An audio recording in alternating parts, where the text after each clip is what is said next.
jeg å prate om denne kniven her, som heter Fjellkniven, og som ifra Helle. Grunnen til at den heter Fjellkniven må vel anta at den laget for å kunne være velegnet til å bruke på fjellet. Og for meg så betyr det at når du er på fjellet, så har du ikke bruk for sånn alt for kraftig kniv egentlig. Du skal ikke lage ved eller sånne ting, fyre opp. Derimot så kanskje du er på fisketur, trenger å gjøre opp fisk, du trenger å til småoppgaver, kanskje bruke den i forhold til matlaging og så videre. Det betyr at du ikke trenger så veldig tjukt blad, og du trenger ikke sånn det trenger ikke være grovbygd den kniven her da, og det er heller ikke den kniven her. Skal vi se, den må sjekke bredda på den. Den på 2 millimeter. Lengda, se på det.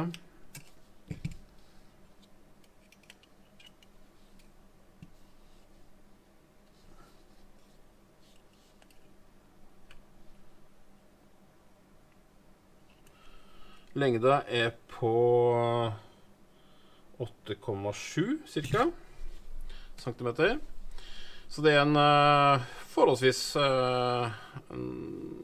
hendig og grei kniv.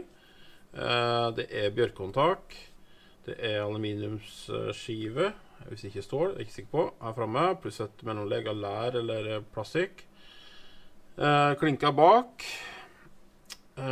og i det hele tatt et godt håndtak, og han ligger godt i hånda. En enkel og grei lærslire, som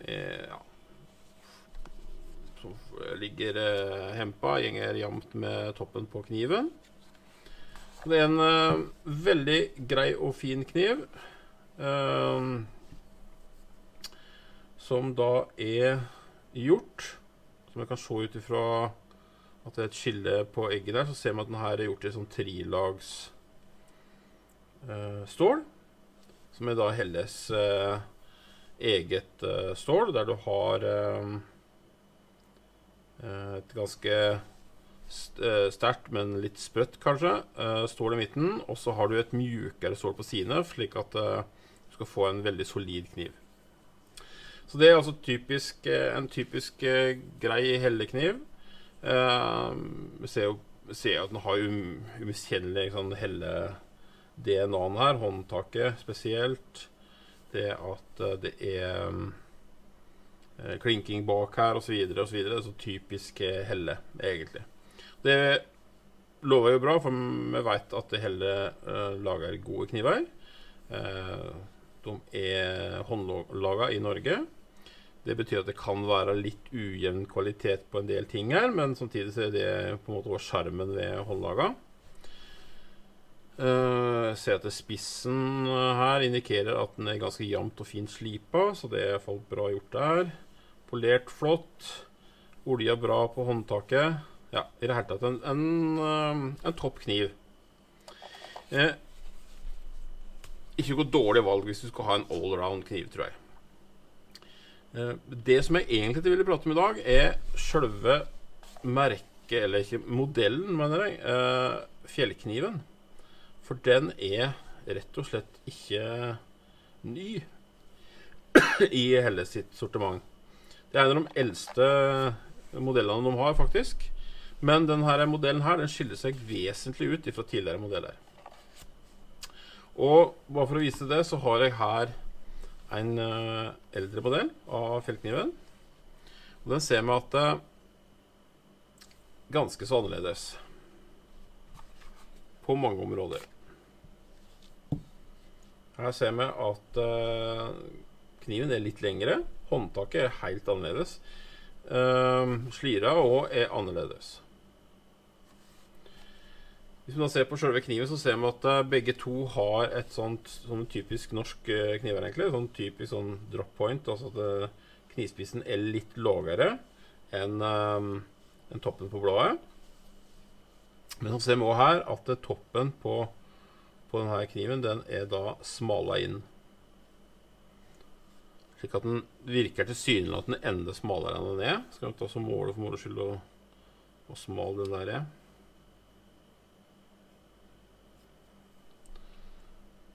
Den er faktisk litt over 2 mm, så den er faktisk bredere enn den der, men i og med at den har den avsmalingen, så...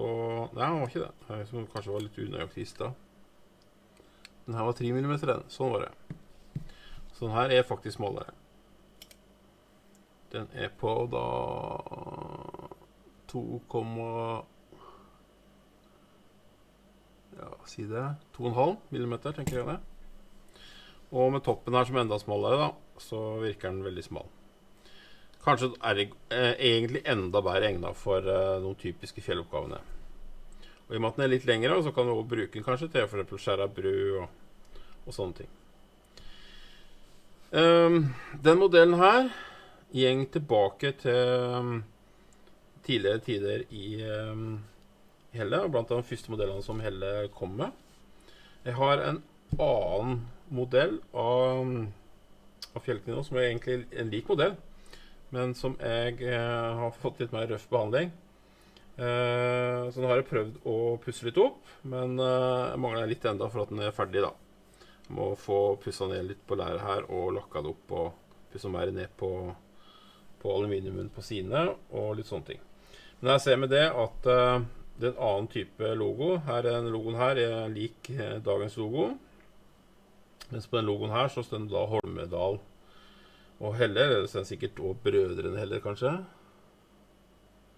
Eller tror det på den.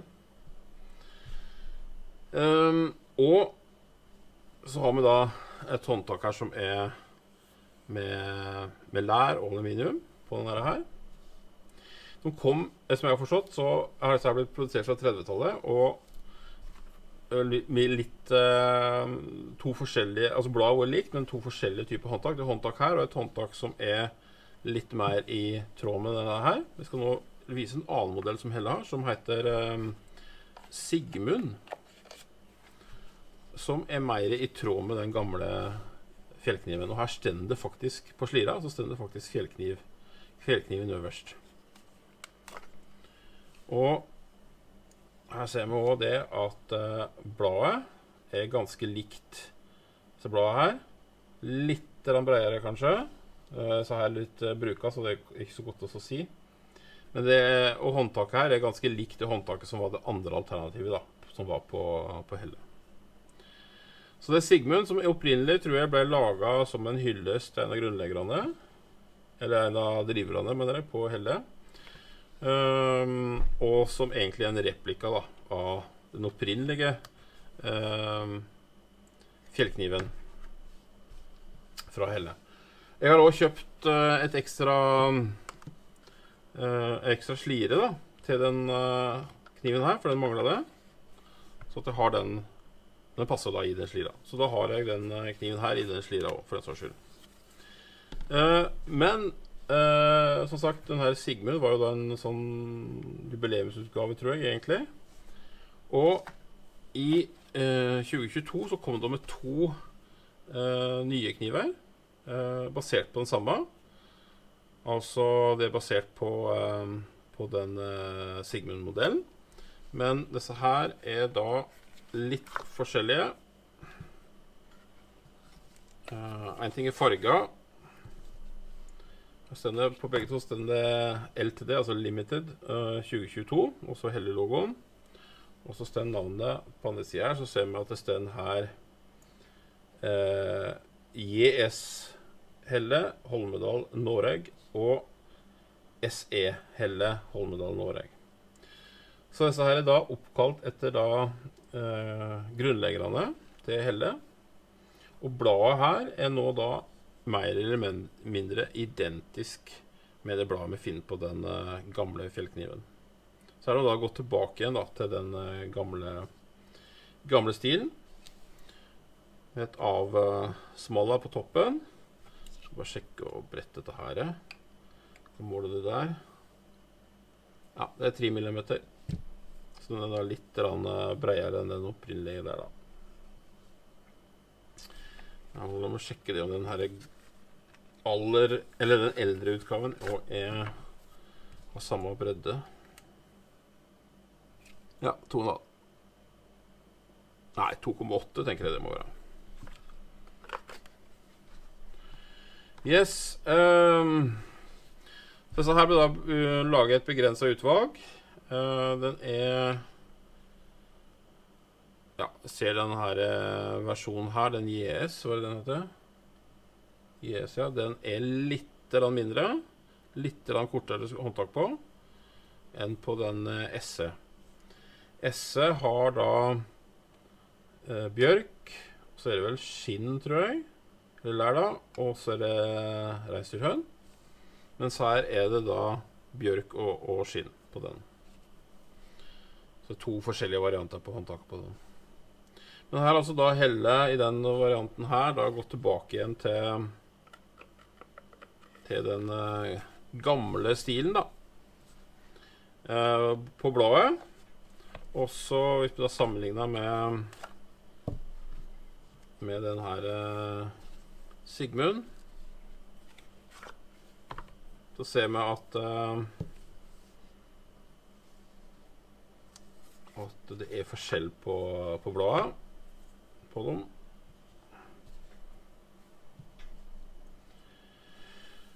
Jeg kan ta så ligge den nye fjellkniven her også, som da skiller seg dramatisk ifra de øvrige.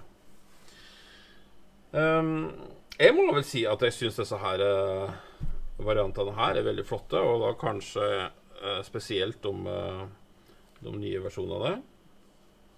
Skal vi se, er det en liten forskjell på dem? Skal vi bare ta oss og se måle. Ja, det er faktisk noen millimeter forskjell på bladet, ja. Ikke mange millimeter, men litt er det. Med mindre det er innfestingen som er forskjellig, men det tviler jeg på. Jeg tror det må være rett og slett en litt forskjell på dem. Slik at den her JS er litt mindre enn den andre. Uansett, jeg synes den her avslutningen på skaftet her er litt flottere enn på den versjonen her, som er da den der Sigmund-modellen. Og så synes jeg kanskje at på den fjellkniven, den nye, eller den som nå heter fjellkniven, så har du også en veldig fin avslutning på skaftet. Den gamle her, som er da den aluminiums og lærbiten, så er den også ganske god å holde i, men det er ikke samme gode grepet som de er på disse andre. Den her er litt mindre, den kjennes grei ut den også. Den her, du kjenner at den er større. Her er en litt mellomting, tror jeg. Kan det stemme? Det virker som den er litt kortere, men kortere enn den da. Han er litt mer lengre enn den. Ja, så det er en mellomting faktisk, skaftet på disse 3 der. Lengst, middels og kortast. Mens denne her, den er omtrent som en middels. Jo, den er middels. Så der har vi altså litt norsk knivhistorie. I noen kniver fra Helle. Fjellkniven i utgangspunktet.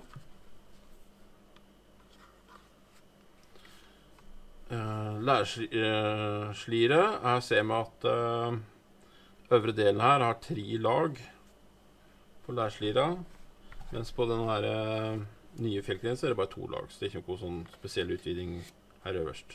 Han sitter godt i slira for det, så det er ikke noe å si på den biten. Den her minste, sitter den godt? Ja, det er den. Den største, den vil regne med at det sitter veldig godt.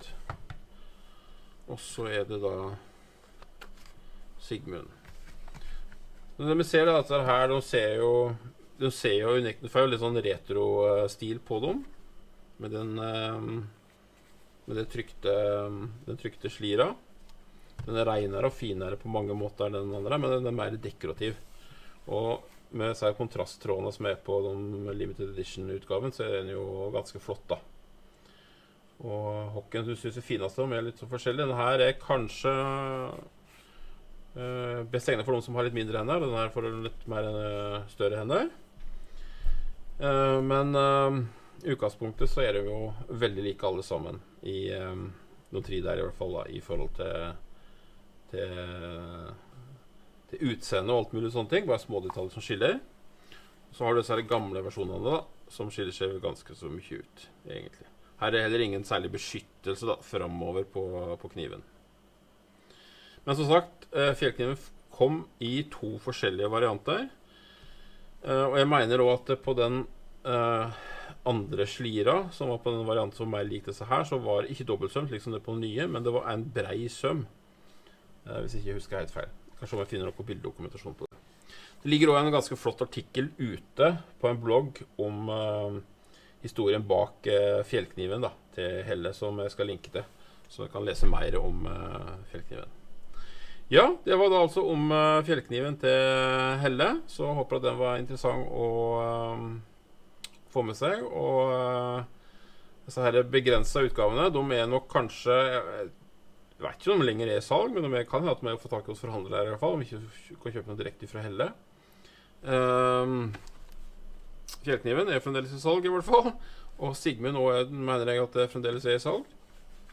Og kan godt hende at du finner noen gamle versjoner av fjellkniven i blant knivsamlinger til besteforeldre eller foreldre. Så kanskje du også sitter på noe tilsvarende. Ok, det var altså fjellkniven ifra Helle.